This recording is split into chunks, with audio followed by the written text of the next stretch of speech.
జై జై శంకర హరహర శంకర. భద్రాద్రిలో మా బిల్వబనం నుంచి భద్రంగా మూట కట్టుకు తెచ్చిన బిల్వ పత్రాన్ని స్వామి ముందు ఉంచాము. ఆ బిల్వ వృక్షం మా భూమిలో కొంతకాలం క్రింద స్వామి స్వహస్తంతో నాటిందే. పత్రాన్ని కళ్ళకద్దుకొని దానిని వాలీశ్వర ఆలయంలో ఈశ్వరుడికి అర్చన చేయడానికి పంపారు స్వామి. కొంతసేపు అయ్యింది. సావకాశంగా స్వామి మాటలు వింటూ కాలం గడపడానికి అవకాశం లభించింది కదా అని ఆనందిస్తున్నాము. ఇంతలో కొందరు పురజనులు వచ్చారు. కొండపైన ఉన్న ఆలయం చూడవలసిందని స్వామిని ప్రార్థించారు. స్వామి బయలుదేరారు. ఇద్దరు శిష్యులు స్వామి వెంట వచ్చారు. మేము కూడా స్వామివారి వెంట నడిచాము. కొండపైకి దారి తిన్నగా లేదు. మెట్లన్నీ శిథిలమైపోయాయి. అడుగులో అడుగు వేసుకుంటూ కింద చూస్తూ జాగ్రత్తగా నడవాలి. దానికి తోడు స్వామికి ఒక కన్ను పూర్తిగా కనిపించదు. శిష్యులు స్వామికి అరవంలో చెబుతున్నారు, ఇక్కడ అడుగు వేయండి, అక్కడ కాదు, అటు ఇటు అంటూ. శిష్యులైనా స్వామిని తాకరు కదా. శిష్యులు చెప్పినట్టే చేస్తున్నారు స్వామి. ఇంతలో రానే వచ్చింది వాన. దారి తెన్ను లేని మెట్లు, అసలే కాళ్ళు జారేట్టున్నవి.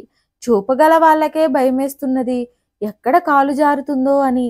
మరి స్వామి మాటో, వాన నిలిచే వరకైనా ఆగండి అని చెప్పగల ధైర్యం ఎవరికుంది? ఏం చెయ్యాలి అని అందరూ యోచిస్తున్నారు.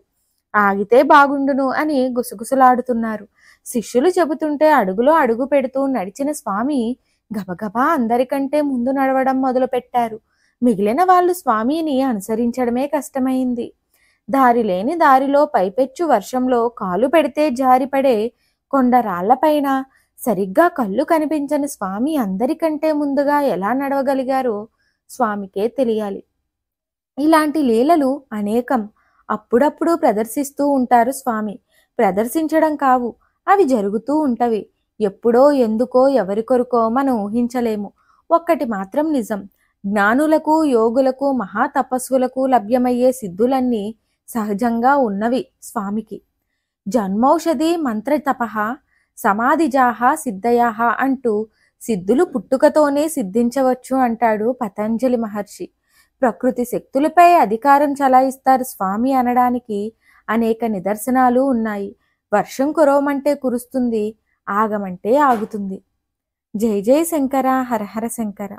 అపార కరుణా సింధుం జ్ఞానదం శాంతరూపిణం శ్రీ చంద్రశేఖర గురుం ప్రణమామి ముదాన్వహం.